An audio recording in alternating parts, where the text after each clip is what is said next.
Olá, pessoal. Vamos para a nossa aula. Hoje a aula é uma continuação do nosso último assunto, em que nós abordamos proteínas, né? Nós falamos sobre estrutura e função de proteínas. Então, hoje a nossa abordagem vai ser referente a alguns métodos de trabalho, alguns métodos experimentais de trabalho com proteínas. Esse material vai ser complementado com alguns que eu vou colocar na nossa sala de aula para maior entendimento e maior detalhamento dessas técnicas que são extremamente importantes para quem deseja trabalhar com proteínas. Bom, então, passando aqui para a nossa aula, né, a nossa aula vai ser relacionada a abordagens experimentais com proteínas, e é importante que a gente saiba que é possível, sim, trabalhar com proteínas hoje mais do que no passado. As técnicas hoje estão bem definidas, estão bem consolidadas, uma grande especificidade, com grande limites de detecção. Então, é possível, sim, trabalhar com proteínas e, além disso, hoje, com a engenharia genética, né, com a biologia molecular, trabalhando juntamente com a bioquímica, é possível expressar proteínas em qualquer sistema biológico que se tenha interesse. E, a partir dessa expressão de proteínas, pode-se decidir o que deseja fazer com essas proteínas, ou estudar sua estrutura, ou estudar sua função, ou até mesmo, se for de interesse do grupo de pesquisa, utilizar essas proteínas que foram expressas em um novo sistema biológico para comércio, né, para venda de proteínas com finalidade biotecnológica, que pode estar relacionada à área da saúde ou qualquer outra que requeira, né, o uso de proteínas expressas e sintetizadas, né? Um bom exemplo disso é a insulina. A insulina hoje, né, ela pode ser produzida por engenharia genética em alguns sistemas biológicos, e aí esses sistemas biológicos vão expressar a insulina, e posteriormente você pode extrair essa proteína, extrair a insulina desse modelo biológico, desse sistema biológico, e purificar essa proteína.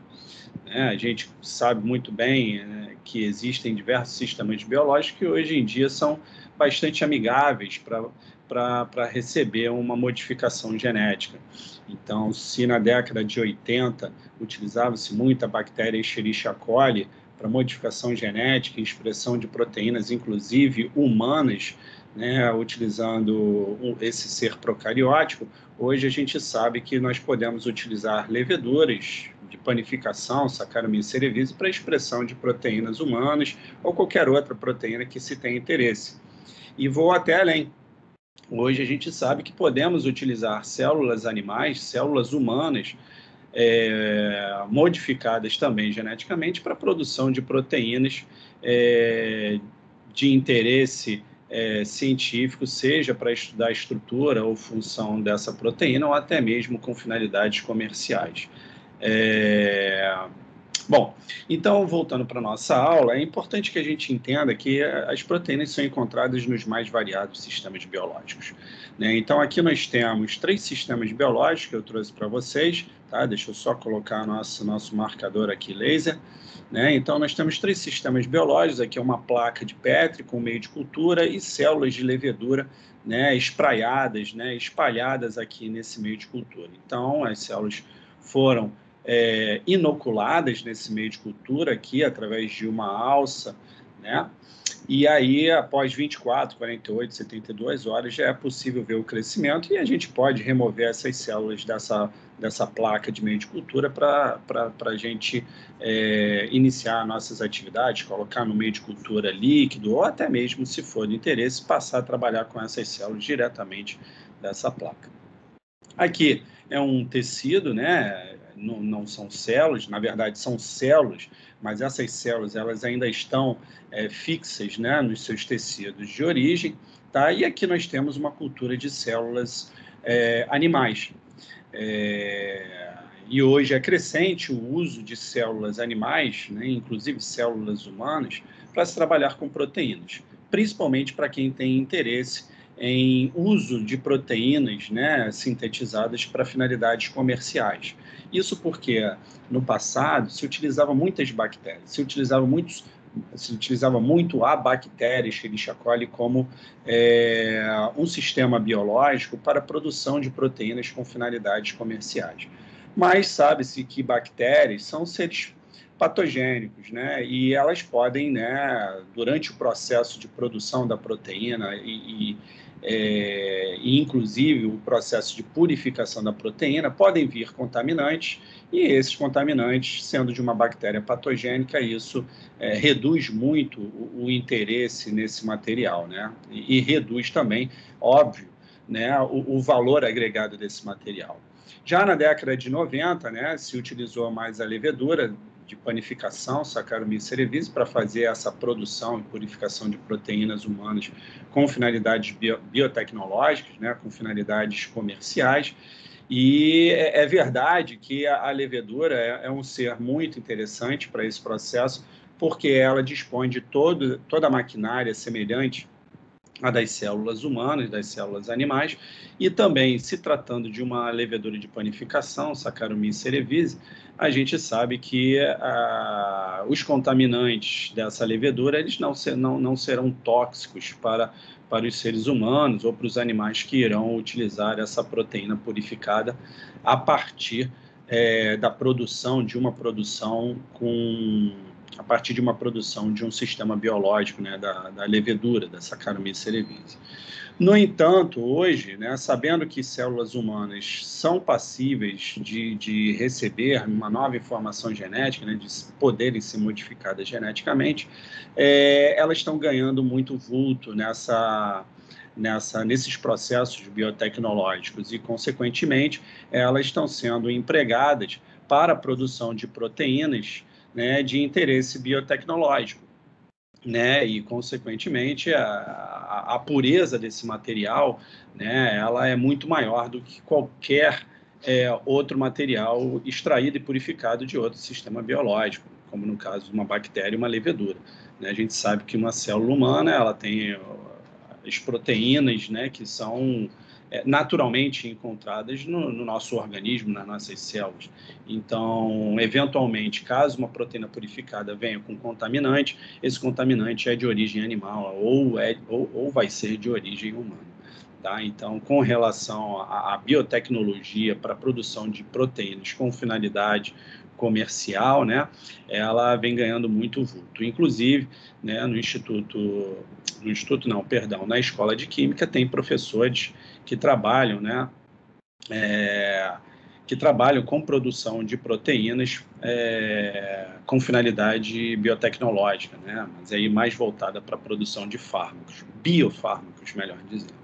Bom, uma vez se trabalhando com qualquer um desses sistemas biológicos, né, é bem verdade que os laboratórios hoje em dia são muito especializados, é difícil você encontrar um laboratório que trabalhe com vários modelos de estudo, vários modelos biológicos, mas uma vez o laboratório estabelecendo o seu modelo de estudo, o seu sistema biológico de estudo, ele pode, né, crescer esse modelo e pode realizar os experimentos que forem pertinentes, né, de acordo com a linha de pesquisa do grupo.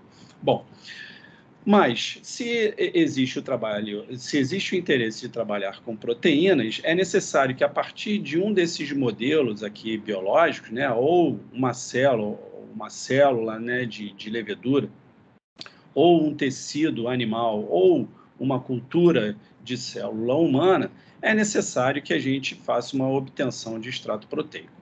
Esse extrato proteico ele pode ser utilizado, pode ser realizado através de métodos físicos ou químicos, isso vai depender do sistema biológico que você esteja trabalhando, né? Na verdade, é muito comum se utilizar pérolas de vidro, maceração e solventes.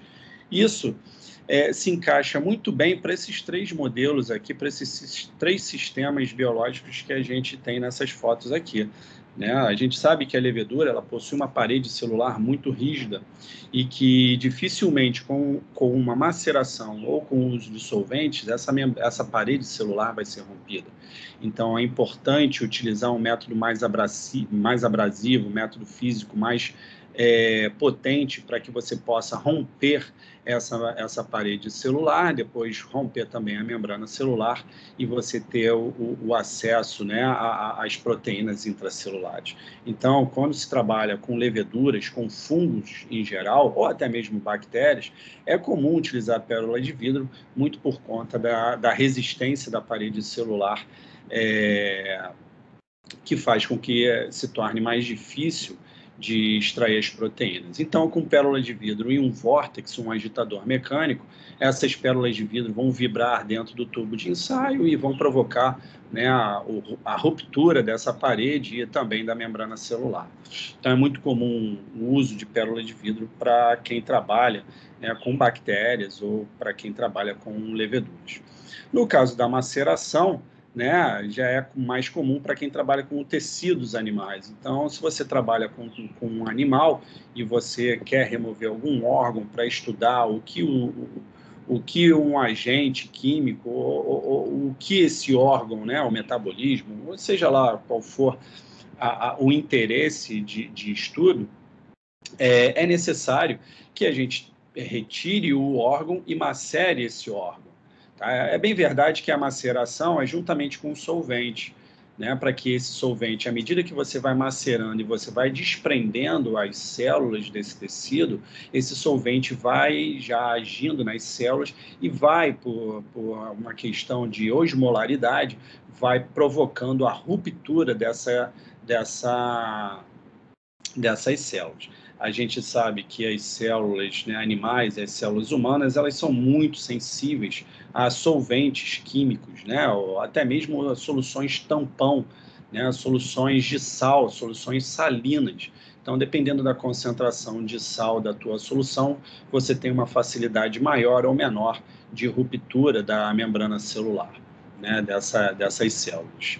Seja uma célula que estava num tecido e que, devido à maceração, foi desprendida, foi solta, ou uma cultura de células humanas, uma cultura de células animais, que aí, na verdade, seria só você trocar um meio de cultura pelo solvente, pela solução salina, que aí você já vai estar estourando células por osmolaridade, e aí você pode recolher o sobrenadante, que vai ter o conteúdo proteico dessas células.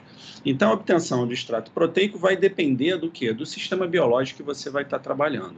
Isso é muito importante, muito relevante a gente entender que, para quem trabalha com proteínas, um método eficiente, né, de extração de proteínas é muito importante para sucesso do Posteriormente à obtenção do extrato proteico, a gente vem o quê? Com a determinação da concentração de proteínas. Não adianta você realizar um extrato proteico e muitas vezes esse extrato proteico, se não for feito de forma adequada, vai dar uma concentração, vai proporcionar na tua solução, né, no material que você recolher, vai contribuir com uma concentração muito pequena de proteínas. Então, na verdade, é sempre importante você utilizar um método apropriado para a extração, né, das proteínas, para obter o extrato proteico, mas também é importante que você determine a concentração de proteínas. E para você determinar a concentração de proteínas, aqui eu destaquei, né, 3 métodos que muito comuns, muito usuais, né, em laboratórios de bioquímica, que são o método de Biureto, Stickland e Bradford. Cada um deles tem uma especificidade, cada um deles tem um limite de detecção, não especificidade, porque todos eles são específicos para proteína, óbvio, mas eles são métodos que possuem um limite de detecção um pouco diferente. Tá? Então, o Biureto é o mais limitado, e aí o Stickland e o Bradford, eles são métodos, inclusive o Bradford, né? Ele é um método bastante interessante para determinação de amostras de proteína, para determinação da concentração de proteínas, cujo teor proteico seja baixo, né? O limite de detecção dessa técnica é muito grande, tá?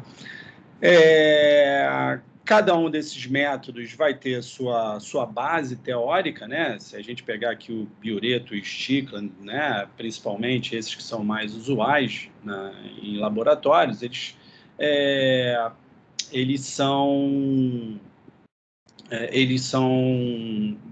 métodos em que se faz, né, a detecção de proteínas devido a uma ligação do cobre que existe na solução reagente do Biureto e do Stickland com as ligações peptídicas. Então, o cobre ele forma um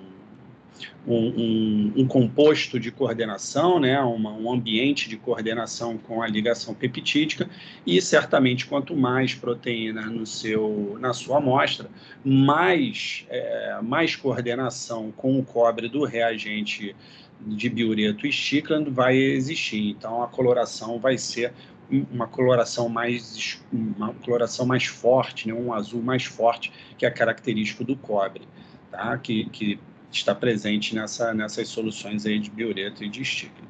Bom, uma vez determinada a concentração de proteínas, seja pelo método que for mais adequado e que tiver mais bem estabelecido no laboratório, você tem algumas opções para você trabalhar com proteína, e tudo vai depender do seu interesse, né, de estudar as proteínas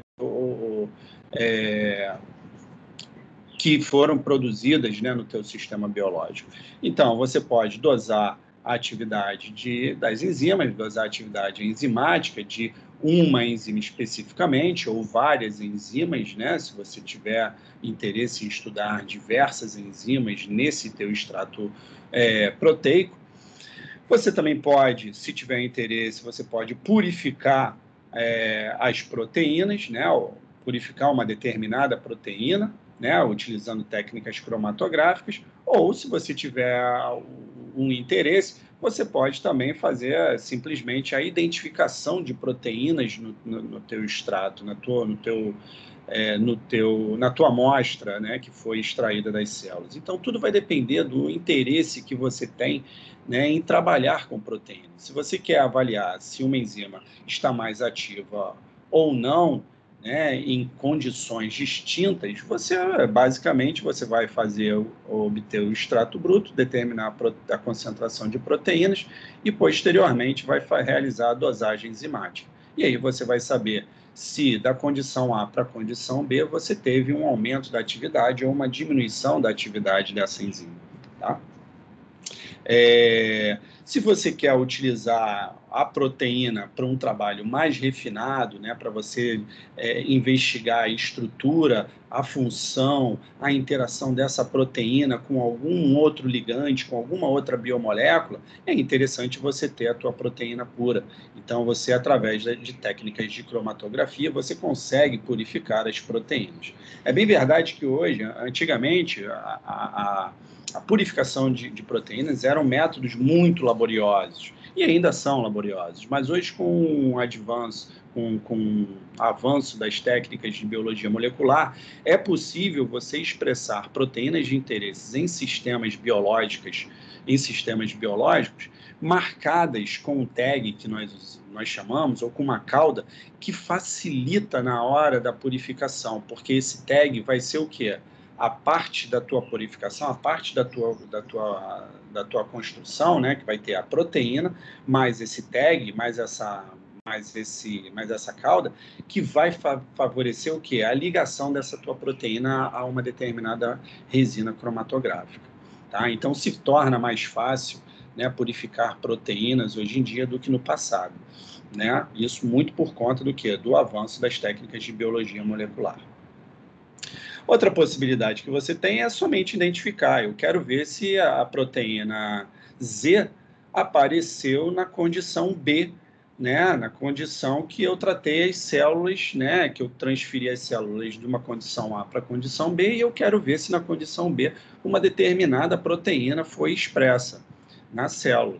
né? Então, eu posso pegar, por exemplo, uma eletroforese, fazer um Western blot, que são técnicas de identificação de proteínas para ver se essa proteína de interesse foi expressa na condição, né, que eu transferi as células de A para B, da condição de A para B. Né? Para ficar mais fácil, por exemplo, o que significa de A para B? Eu tenho as minhas células crescendo normalmente no meio de cultura e depois eu peguei essas células e coloquei num ambiente mais quente, por exemplo, né? Vamos botar aí, peguei, por exemplo, esse sistema biológico aqui, a levedura, que cresce a 28 graus, e coloquei ela no ambiente a 50 graus. O que deve acontecer com o repertório proteico, né? Com o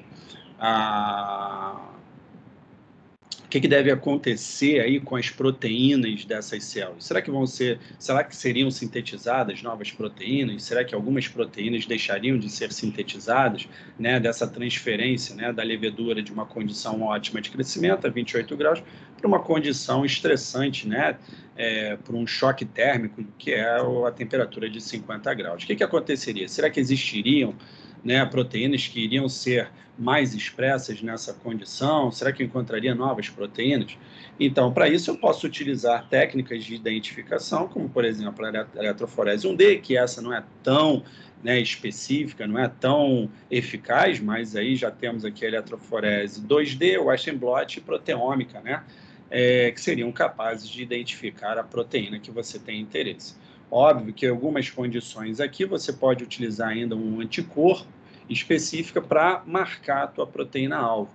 Então, no exemplo que eu dei, né, transferir uma célula de uma condição ótima de crescimento a 28 graus para uma condição de estresse térmico a 50 graus, eu vou ter uma condição em que, por conta da temperatura, muitas proteínas vão ser o quê? Vão ser desnaturadas, vão perder o seu dobramento natural, vão passar, vão perder a configuração nativa. Não sei se vocês se recordam da nossa aula anterior, o finalzinho da nossa aula anterior, quando a gente falou sobre enovelamento, sobre chaperones moleculares, que têm a finalidade de quê? De auxiliar as proteínas recém-sintetizadas a se renaturar,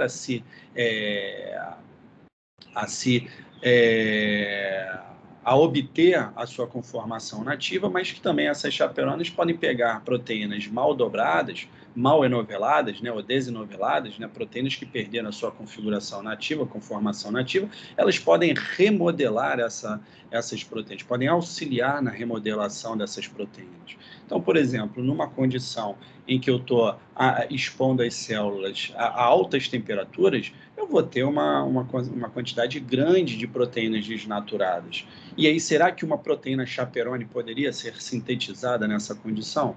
Então, através de técnicas de identificação de proteínas, eu posso identificar se houve ou não um aumento da síntese, um aumento da expressão dessas proteínas chaperones. Tá? Então, o trabalho de proteínas vai depender do quê? Do interesse que você tem com as proteínas. Se você quer avaliar se essas proteínas, no caso enzimas, né? A gente está falando de enzimas, se elas têm uma atividade, né, que aumentou ou diminuiu, dependendo da condição que você expõe às células. Se você quiser purificar as proteínas, seja lá qual a finalidade, né, de estudar a estrutura, a função, o uso dessa proteína purificada com interesse comercial, com interesse biotecnológico, né? Ou até somente mesmo identificar se uma proteína foi expressa ou não em uma condição. Então, tudo vai depender do interesse que você tem, mas é passível e hoje em dia dentro de um laboratório de bioquímica, né? É muito tranquilo, é muito fácil você trabalhar com essas proteínas. Né? Lógico, né? Eu estou falando fácil, né? Mas desde que o laboratório esteja adaptado. Né? Se vocês forem lá no meu laboratório e quiserem, né, purificar uma proteína, eu não sou detentor dessas técnicas cromatográficas, não tenho as colunas cromatográficas para purificar, né? Mas a gente sabe quem realiza esses trabalhos, a gente sabe na bioquímica quem trabalha com purificação de proteínas, e aí a gente pode, né, fazer colaborações, a gente pode indicar essas pessoas. Tá? Então, tudo vai depender do interesse que a gente tem. Falando sobre as técnicas cromatográficas, né, a gente sabe que existem algumas técnicas de cromatografia, né, hoje em dia, né, e as mais usuais, né, as mais comuns, são a cromatografia de troca iônica, a cromatografia de geofiltração e a cromatografia de afinidade. Então, antes da gente entender basicamente o que representa cada cromatografia dessa, a gente tem que entender o que tem nessa coluna, né? Como se faz uma cromatografia. Uma cromatografia ele é uma técnica em que essa técnica é realizada em um tubo de vidro, onde hoje em dia colunas mais modernas são até mesmo em capilares, né, metálicos, onde existe uma fase estacionária, que é uma resina, e essa resina ela vai ter uma determinada propriedade, ela vai ter uma carga, ela vai ser porosa, ou então ela pode ter algum ligante que vai servir para ligação, né, da proteína de interesse ao ligante. Daí o nome da cromatografia, cromatografia de afinidade. A outra parte da cromatografia, além dessa fase estacionária, é a fase móvel, né, que é onde tem um reservatório de tampão e que muitas vezes também, além desse tampão, tem a tua amostra, em que você aplica a amostra no topo dessa coluna e através da lavagem, né, dessa coluna com um tampão com uso ou sem uso de bombas peristálticas, né, você tem o quê? A migração da tua amostra pela coluna cromatográfica. A migração da tua fase móvel, da tua amostra, pela fase estacionária, pela fase que fica aprisionada dentro da coluna. E aí você começa a ter o quê? O fracionamento das suas amostras. E aí você consegue facilmente identificar as suas amostras posteriormente, né, ao eluir as suas amostras, ao eluato, vamos chamar assim. Você pode coletar, né, as frações que foram retiradas, né, que foram saindo da tua coluna, né, de acordo com o tempo de retenção, e posteriormente você pode utilizar essas frações para você identificar aonde as tuas proteínas de interesse estão. Como você pode identificar? Bom, aí vai depender do que você tem de interesse. Você pode fazer uma atividade enzimática em cada amostra dessas frações, para ver em qual tubo, em qual fração você tem uma atividade mais alta. Você pode utilizar uma técnica de identificação, por exemplo, um Western blot ou uma eletroforese, para ver se a tua proteína está em alguma dessas frações ou está em qual, né, ou quais dessas frações que foram eluídas. Tá legal? Bom, então voltando aqui para as técnicas cromatográficas, né, a gente tem a cromatografia de troca iônica, onde a resina, né, que vai ficar, né, aprisionada dentro da coluna, que vai ser a fase estacionária, ela vai ter uma carga, né? A gente sabe que existem hoje resinas que podem ter carga negativa e também existem resinas que têm carga positiva, e isso a gente pode comprar, né, de uma Sigma, de uma Merck, né? Na verdade, hoje a Sigma é da Merck. Então, a gente pode comprar de um representante uma determinada resina com uma carga específica, desde que essa carga seja oposta à carga da proteína que você queira trabalhar. Então, se a tua proteína que você quer trabalhar, que você quer purificar, tem carga positiva, você pode utilizar uma resina com carga negativa e quando você passar a sua amostra pela coluna cromatográfica, a tua proteína vai ficar aprisionada. Ah, Marcos, mas aí você pode ter outras proteínas que fiquem aprisionadas na tua resina, que também tem carga oposta, né? É verdade, você pode acontecer isso sim, mas você também pode aliar a uma cromatografia, a um tipo de cromatografia, outras cromatografias, né? Hoje em dia a gente sabe que a purificação utilizando um único método cromatográfico é muito raro, né? Você precisa utilizar, muitas vezes você utiliza diferentes tipos de cromatografias, né, para você ter a tua proteína purificada. E o mais importante, né, para você escolher quais os tipos de cromatografia que você vai utilizar, é importante que você tenha conhecimento de algumas propriedades físico-químicas da sua proteína. Tá? Se a sua proteína é mais resistente a desnaturação por temperatura, se ela é mais resistente à desnaturação por altas concentrações salinas, você já pode fazer uma purificação prévia, né, aquecendo a tua amostra ou passando a tua amostra, né, em uma solução tampão com uma alta concentração salina, né? Muitas proteínas vão precipitar, mas a sua vai continuar solúvel. Então, você pode utilizar já essas técnicas pré-cromatográficas, né, para você já iniciar a tua cromatografia com uma certa purificação da tua amostra, tá?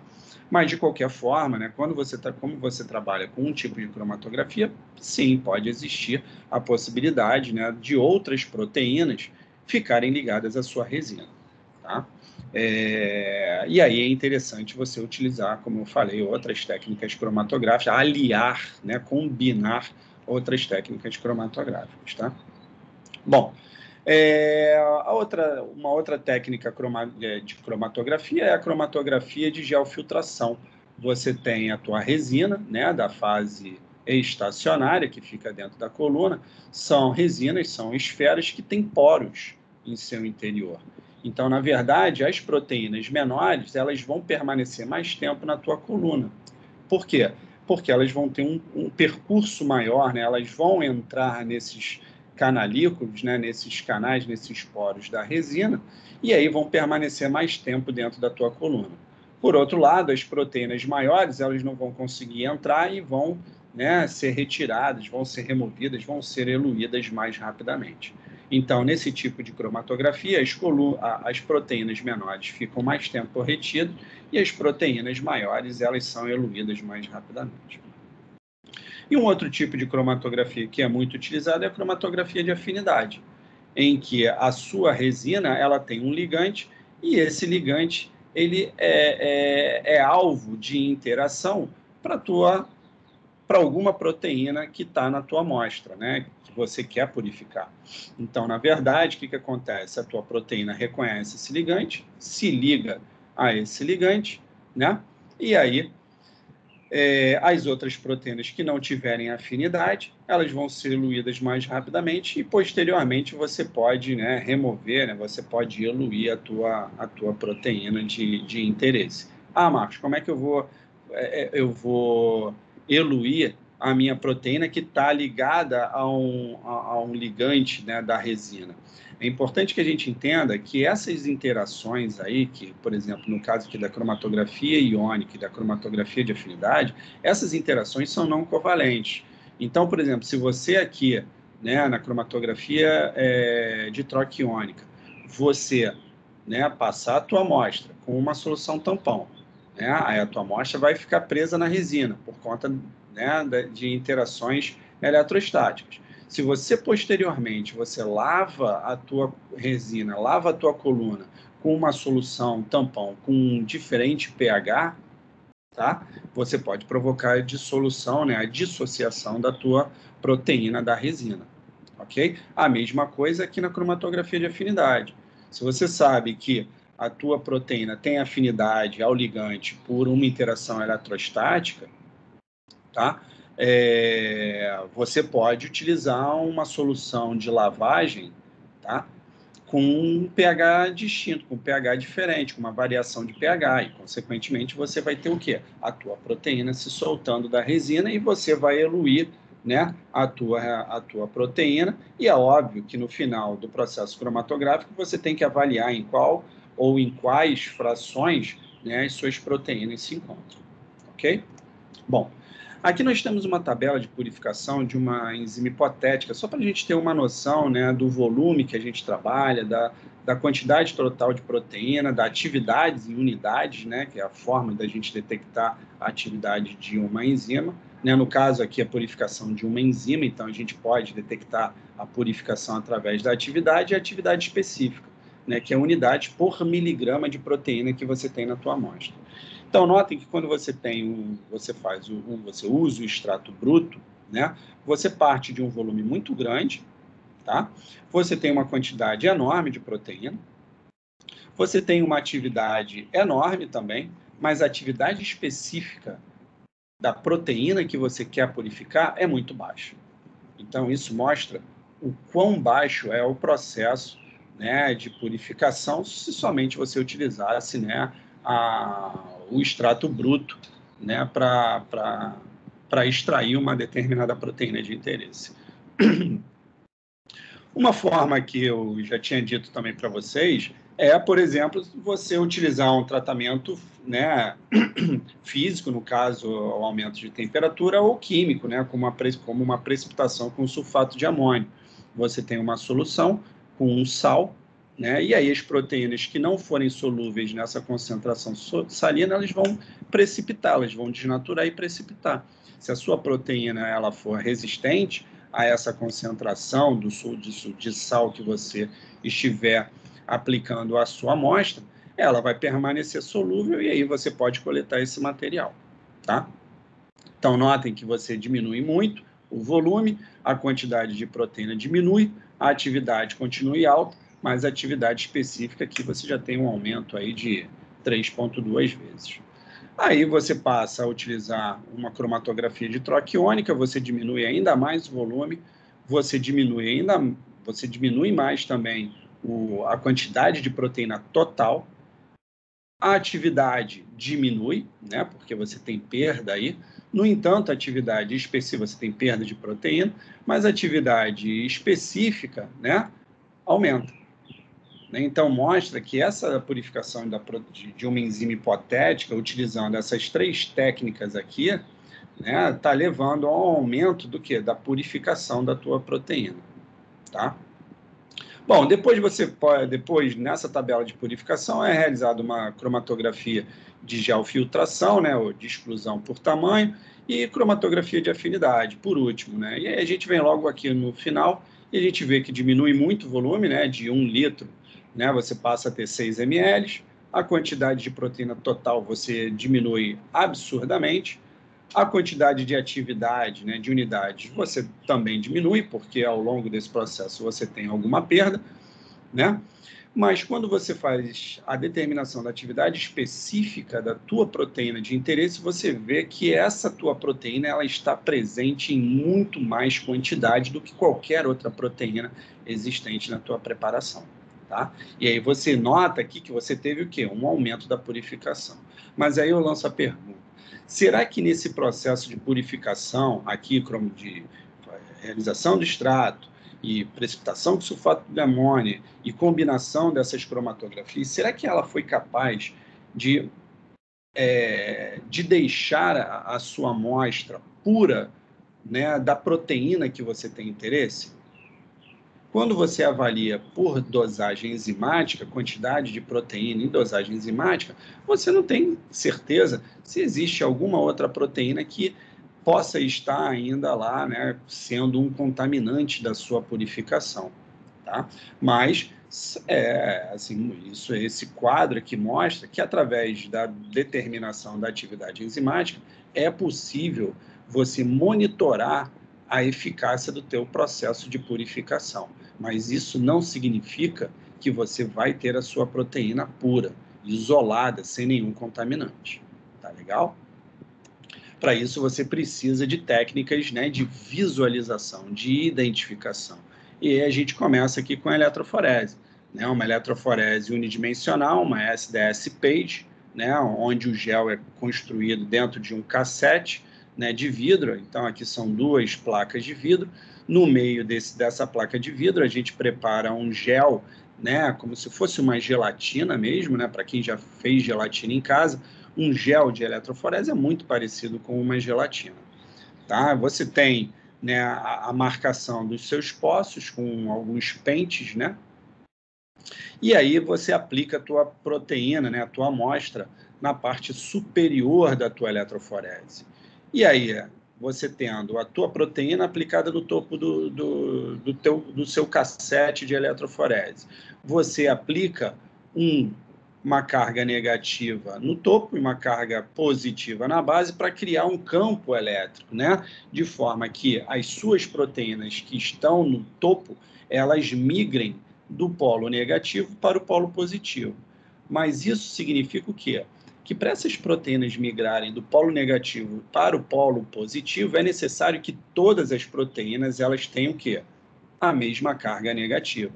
Então, para isso, é muito comum, né, na eletroforese unidimensional SDS-PAGE, utilizar esse detergente aqui, aniônico, que vai caracterizar, que vai gerar, que vai dar uma carga negativa, né, a todas as proteínas que estejam na tua amostra. Então, uma vez todas as proteínas tendo carga negativa, né, você aplica um campo elétrico em que a carga negativa na parte superior do teu cassete vai provocar uma repulsão das proteínas carregadas, né, negativamente, enquanto que aqui o polo positivo vai provocar uma atração. Então, você tem aí um deslocamento, uma separação, um fracionamento, que a gente pode ver aqui nessa figura ao lado. Né? Você vê aqui ó, células, marcadores, né, de tamanho, de massa molecular, aqui o volume das proteínas, né, marcado através da massa delas, 97.000, 66, 45, 31, 21 e 14.000. Então, aqui no caso, as proteínas de massa maior ficam no topo e as de massa menor ficam na base. Então, o que causa esse fracionamento aqui, essa separação? É a malha do gel. Tá? O gel é como se fosse uma rede, como se fosse uma trama, em que as proteínas menores, nesse caso da eletroforese, elas vão ter uma facilidade maior para passar nessa trama, nessa malha do gel. E as proteínas maiores, né, de volume maior, de massa maior, elas vão ficar mais tempo retidas. Notem que a eletroforese, o princípio da eletroforese é um pouco diferente do princípio da cromatografia de geofiltração, tá? De exclusão por tamanho, onde na cromatografia as menores ficam mais tempo retidas e as maiores saem mais rapidamente da coluna. Na eletroforese é o contrário. As maiores ficam no topo do gel e as menores ficam na base do gel, tá? Bom, e aí você tem essa separação. Óbvio que você pode ter resultados dependendo da tua trama do gel de eletroforese, tá? Você pode fazer um gel com uma malha, com uma trama mais fechada, como você também pode fazer uma trama, né, uma malha mais aberta, e isso vai influenciar no quê? No deslocamento. De qualquer forma, as menores vão migrar mais rapidamente, né, vão ficar na parte de baixo e as maiores vão ficar na parte de cima. Mas você pode ter uma diferença aí de separação de proteínas, né, vistas na sua eletroforese, visualizadas na sua eletroforese. Bom, então, aqui, o que acontece? É um gel de eletroforese de quê? De um material que, né, foi utilizado para purificação. Então, aqui você tem células não induzidas, né? Células que foram induzidas, então você nota aqui que já tem uma proteína bem significativa, né? Que não tinha nas células não induzidas, então essa proteína aqui pode ser interessante, tá? Para ser estudada, né? No caso, dessa figura é estudada, é o alvo do estudo. Tá? Aqui é a condição de extrato bruto solúvel, notem que tem uma quantidade muito grande de proteínas, e aqui essa marcação grande não significa que tenha só a sua proteína, não. Tá? Isso aqui significa que tem uma quantidade muito grande de proteínas nessa região. Pode ter uma? Pode ter uma. Pode ter 100? Pode ter 100 também. Tá? Você pode separar isso aqui melhor? Você pode separar isso melhor, dependendo do quê? Da trama do gel de eletroforese que você usa. Tá? Se você quiser separar, beleza, você pode fazer isso. Mexer na trama do gel de eletroforese. Tá? Usando uma porcentagem maior ou menor do polímero, que em geral em SDS-PAGE a gente usa acrilamida, poliacrilamida. Tá? Bom, posteriormente você faz você tem interesse em purificar, né, essa tua proteína aqui que foi induzida, você começa a sua purificação realizando a precipitação, né, com sulfato de amônio. Você nota que a tua proteína já tem uma boa purificação, porque você não vê muitas marcações, né? Inclusive, você tem só essa marcação aqui nessa imagem. E, posteriormente, quando você faz uma cromatografia, né, de troca iônica, né, você vê que a tua proteína ela é totalmente purificada. Você não tem nenhum outro contaminante aqui, né?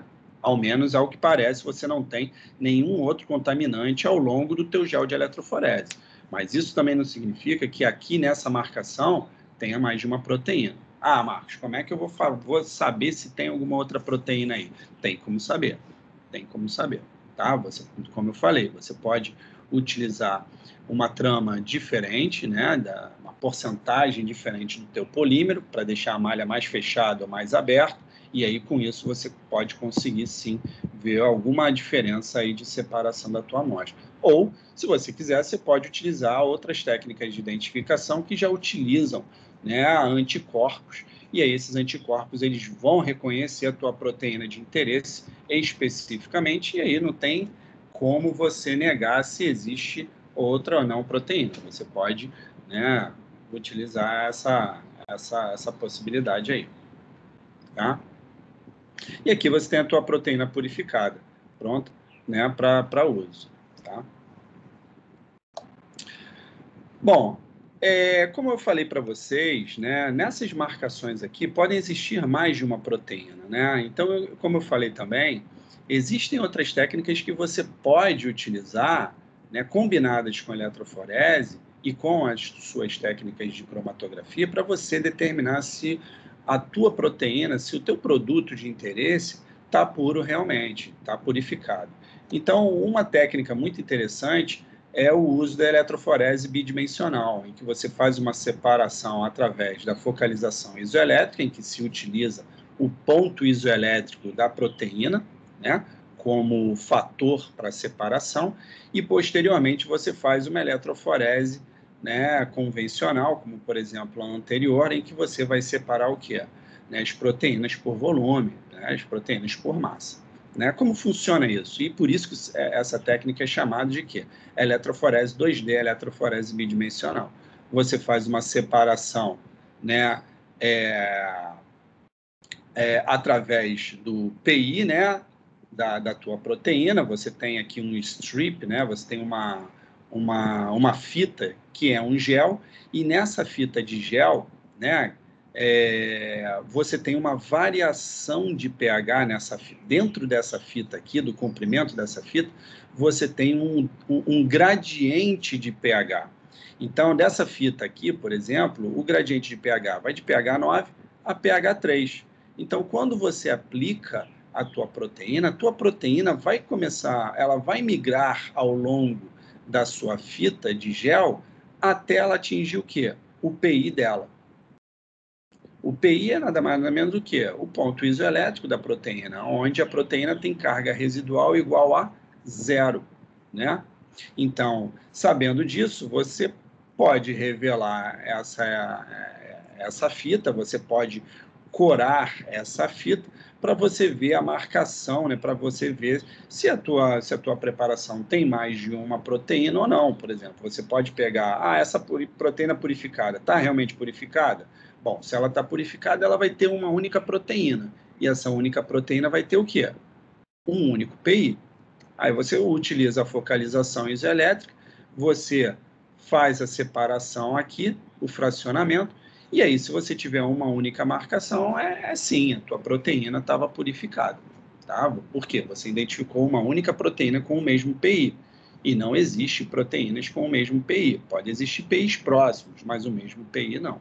Tá? E se você tem diferença de PI, você já pode, né, identificar aqui nesse gel. Mas mesmo assim, a proteína estiver muito próxima, né, tiver um PI muito próximo, durante a coloração, essa marcação, e dependendo da quantidade da proteína que tiver, elas podem se sobrepor e você não sabe, né, se a tua proteína está ou não pura. Então, o que você pode fazer? Utilizar a segunda dimensão. Você pega essa fita, você prepara um gel de eletroforese, né, você adiciona essa fita no topo do teu cassete, né, de eletroforese, e aí você aplica a carga negativa no topo e a carga positiva na base. E aí você vai fracionar, você vai separar as suas proteínas, por quê? Pelo volume. Você ter uma proteína com a mesma massa e o mesmo PI, isso seria muito azarado. Então, na verdade, você vai acabar separando a tua proteína pelo PI dela e também pela massa dela. E aí você vai ter certeza se, por exemplo, essa proteína purificada aqui estava realmente purificada ou se tinha alguma outra proteína contaminando a tua preparação. Isso são métodos de identificação que te auxiliam durante o processo de quê? De purificação da tua proteína. né? Porque você está visualizando a tua preparação, diferente de uma dosagem enzimática, em que a tua dosagem enzimática vai te dizer se a sua proteína, né, se for uma enzima, está ou não no teu processo, está ou não nas frações que você eluiu durante o processo cromatográfico, tá? Mas, né, utilizando técnicas de visualização, é muito mais certeira, muito mais eficaz, né, te dá muito mais certeza, né, do processo de purificação. Tá? Bom, mas se você quiser ainda identificar essa sua proteína na sua preparação com anticorpos, você pode lançar a mão de quem? De uma técnica que se chama Western blotting. Tá? Nessa técnica, você vai preparar a sua amostra, né? Você vai fazer o extrato. Ao fazer o extrato, você posteriormente vai realizar uma eletroforese, e aí tanto faz se for uma eletroforese unidimensional ou se for uma eletroforese bidimensional, você pode fazer o Western blot a partir de qualquer tipo de eletroforese, tá? Aqui, no caso, é uma eletroforese unidimensional, né? Uma SDS page, né? Posteriormente, você vai retirar o seu gel e você vai colocar o seu gel em contato com uma membrana. É como se você fosse fazer um sanduíche, né? Você tem aqui uma quantidade de papel molhado com uma solução tampão. Aqui você também tem o mesmo tipo de papel aqui de cima, também molhado com uma solução tampão. Você vai colocar o teu gel de poliacrilamida, né, sobre uma membrana. Então, na verdade, você vai fazer um sanduíche em que você tem papel, né, pode ser um papel mata-borrão, por exemplo, a tua membrana, né, e a tua membrana ela tem que ter o quê? Ela tem que ser específica para permitir com que as suas proteínas, né, que estejam na sua amostra, né, que estejam no gel, consigam ser transferidas para a membrana. Então, em geral, essas membranas têm alguma propriedade química que fazem com que, né, essas proteínas possam ficar aderidas, possam ser transferidas do gel de poliacrilamida para a membrana, né, de papel. É muito comum utilizar uma membrana de nitrocelulose. Então, essa membrana de nitrocelulose tem grupamentos, né, de nitrogênio que vão favorecer o quê? A ligação da tua proteína com esses grupamentos, né, na membrana de nitrocelulose, né? Você coloca o seu gel por cima, mais o papel, né? Isso aqui pode estar molhado em tampão. Você aplica uma carga negativa, não esquecendo que as suas proteínas no gel, né, quando se faz um gel SDS page, elas vão estar com carga negativa.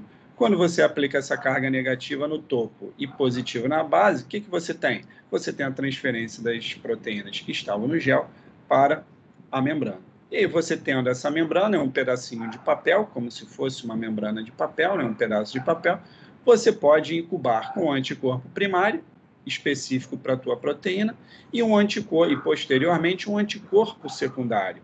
E aí esse anticorpo secundário pode estar marcado, pode emitir fluorescência, pode emitir radioatividade, ou pode gerar um reagente cromóforo. E aí ele vai reagir, né, e vai marcar onde a tua proteína estiver, como, por exemplo, está aqui nessa figura ao lado. Né? Você tem aqui, ó, 3 proteínas, ó, cleaved PARP, P53 fosforilado na serina 46 e aqui GAPDH. Né? Notem que GAPDH é expresso, é visualizado, né, identificado em todas as raias do teu gel. Já essas outras duas aqui, você vê uma diferença de marcação. Você tem uma diferença de marcação. Então, uma é mais expressa do que a outra em uma determinada condição. Determinada condição é essa aqui, 2, 3 ou 4. Né? E notem também que essas proteínas, elas foram previamente fracionadas, tá? Previamente separadas pela eletroforese. Notem, né, o local onde elas pararam no gel. Ok? Bom, e hoje em dia, né, essas técnicas, principalmente a eletroforese 2D, ela está caindo muito em desuso. Né? Isso por conta do avanço, né, das técnicas, né, de análise e identificação de proteínas. E aí, hoje em dia, o que é mais badalado, né, e o que tem sido muito feito é o uso, né, da espectrometria de massas para identificação de peptídeos, né, proteicos. Então, isso chama proteômica, né, identificação, né, das proteínas através da espectrometria de massas. E o mais bacana da proteômica é que ela permite você identificar, né, centenas, né, milhares, né, de proteínas dentro de uma mesma amostra. Né? A técnica é muito avançada, né? Então ela te permite que você possa fazer essa identificação de diversas proteínas, né, dentro de uma mesma amostra de extrato, né, que você tenha realizado. Tá? Então, você tem aqui a amostra, né, como a espectrometria de massas ela identifica fragmentos de peptídeo, essas suas amostras elas precisam ser digeridas, e aí é importante, né, o uso, né, de proteases para quebrar essas proteínas, né, e gerar fragmentos peptídicos. Tá? E aí você tem vários outras etapas de enriquecimento da tua amostra. Você pode separar previamente a tua amostra por técnicas cromatográficas, e aí, na verdade, não é uma cromatografia simples, é uma cromatografia de HPLC ou nano-HPLC, que são técnicas mais sensíveis, né, com um limite de separação muito maior. Né? Depois, você, com a espectrometria de massa, você vai fazer a separação dos teus fragmentos peptídicos, né, de acordo com a massa e a carga delas, né? E depois da separação pelo espectrômetro de massa, né, das proteínas através da massa e carga, você vai fazer a identificação desses peptídeos, e aí você vai fazer o uso de quê? De dados previamente depositados em banco, né? Que a gente chama de banco de dados, né? Onde possui a sequência, né, dos fragmentos peptídicos. E aí você vai, né, identificar, você vai ter um repertório de centenas ou milhares de proteínas de uma determinada condição, e aí o trabalho extensivo depois vai ser você entender por que essas proteínas estão sendo mais ou menos expressas nessa determinada condição. Tá? Então, essas são as formas, né, de você utilizar, né, existem técnicas muito variadas dentro da proteômica, né, dentro da própria cromatografia, existem diversos tipos de cromatografia para você fazer essa separação, mas basicamente a teoria, né, a base teórica dessas técnicas, né, são essas que eu mostrei para vocês. Tá legal? E aqui, só para finalizar, são alguns métodos de fragmentação, né, das cadeias polipeptídicas. Né, você utiliza, né, alguns reagentes, né, de fonte biológica, né, como tripsina, né, para você gerar fragmentos peptídicos conhecidos a partir de quem? Da quebra dessas proteínas com a tripsina, que sempre vai reconhecer o quê? As regiões de lisina e arginina para quebrar a cadeia polipeptídica, para quebrar a proteína. Tá ok? Então, era isso que eu queria mostrar para vocês. Então, assistam a aula, né? Anotem as dúvidas e não esqueçam de assistir os vídeos que eu postei no ambiente virtual de aprendizado, para vocês vivenciarem, para vocês verem como laborioso ou não, né, essas técnicas que eu mostrei para vocês. Tá ok? Então é isso. Um forte abraço e qualquer dúvida, não esqueçam de utilizar os fóruns de dúvidas, né, dentro do ambiente virtual. Ok? Um forte abraço.